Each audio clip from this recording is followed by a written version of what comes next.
ವೀಕ್ಷಕ ನಮಸ್ಕಾರ. ಇವತ್ತೇನು ಎಲೆಕ್ಷನ್ ನಡೀತಾ ಇದೆ, ಅಶ್ವಿನ್ ಸರ್ ಕೂಡ ಬಂದಿದ್ದಾರೆ.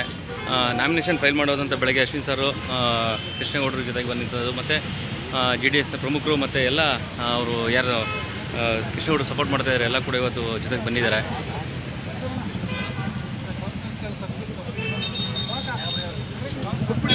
ಹಾಗೆ ಮಹಿಳಾ ಅಭ್ಯರ್ಥಿಯಾದಂತಹ ಸೌಮ್ಯರಾಣಿಯವರು ಕೂಡ ಇದ್ದಾರೆ, ಮತ್ತು ಶೋಭಾ ಮೇಡಮ್ ಕೂಡ ಇದ್ದಾರೆ.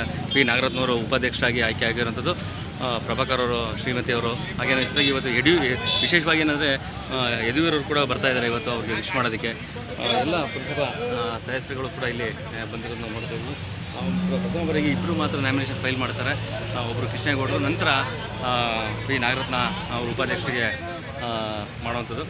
ತಾವೇನು ಈಗ ನೋಡ್ತಾ ಇದ್ದೀರಾ, ಚುನಾವಣಾ ಪ್ರಕ್ರಿಯೆ 90 ಭಾಗ ಮುಗಿದಿದೆ. ಇನ್ನು ಕೇವಲ ಯಾರೆಲ್ಲ ಅಧ್ಯಕ್ಷರು ಮತ್ತು ಉಪಾಧ್ಯಕ್ಷರಿಗೆ ಆಯ್ಕೆಯಾಗಿದ್ದರೆ ಅವರು ಸಹಿ ಮಾಡಿ ಬರುವಂಥದ್ದು, ಮತ್ತು ಪಟಾಕಿಗಳ ಅಬ್ಬರದಿಂದ ಇವತ್ತು ಈ ಒಂದು ಬನ್ನೂರು ಪುರಸಭೆ ವಿಶೇಷವಾಗಿ ಕಳೆಕಟ್ಟಿದೆ ಅಂತ ಕೂಡ ಹೇಳ್ಬೋದು.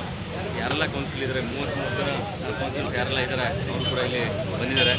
ಒಟ್ಟಾರೆಯಾಗಿ ಇವತ್ತು JDS ಮತ್ತು BJP ಮೈತ್ರಿಕೂಟ ಏನಿದೆ ಈ ಬನ್ನೂರಿನಲ್ಲಿ ಇವತ್ತು ಅದು ವರ್ಕೌಟ್ ಆಗಿದೆ ಅಂತ ಕೂಡ ನಾವು ಹೇಳ್ಬೋದು.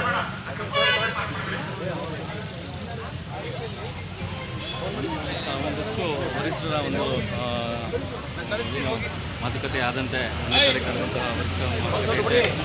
ದಳ BJPಯ ಮೈತ್ರಿಕೂಟ ಅಂತ ಕೂಡ ನಾವು ಬನ್ನೂರಿನಲ್ಲಿ ಮನ್ನಣೆ ಆಗಿದೆ.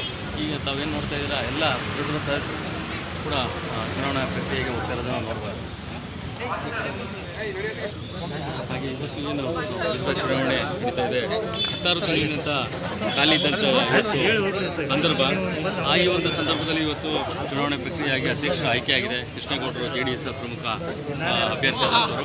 ಹಾಗೆ 1ನೇ ತಾರೀಕು ಕೂಡ ಇಷ್ಟೆಲ್ಲ ಚರ್ಚೆಗಳು ಅಧ್ಯಕ್ಷ ಉಪಾಧ್ಯಕ್ಷರುಗಳಾಯಿತು. JDSರ ಏನು ರಾಜ್ಯ ಹಾಗೂ ಎಲ್ಲ ಮಟ್ಟದ ವರಿಷ್ಠರಿದ್ದಾರೆ, ಅವರ ಒಂದು ಸಮ್ಮುಖದಲ್ಲಿ ಚರ್ಚೆಗಳಾಗಿ ಇವತ್ತು ಅಧ್ಯಕ್ಷರಾಗಿ ಆಯ್ಕೆಯಾಗಿರೋದು ಕೃಷ್ಣೇಗೌಡರು, ಹಾಗೂ ಪಿ ನಾಗರತ್ನ ಉಪಾಧ್ಯಕ್ಷರಾಗಿ BJPಯ ಅಭ್ಯರ್ಥಿಯಾಗಿದ್ದಂಥವರು.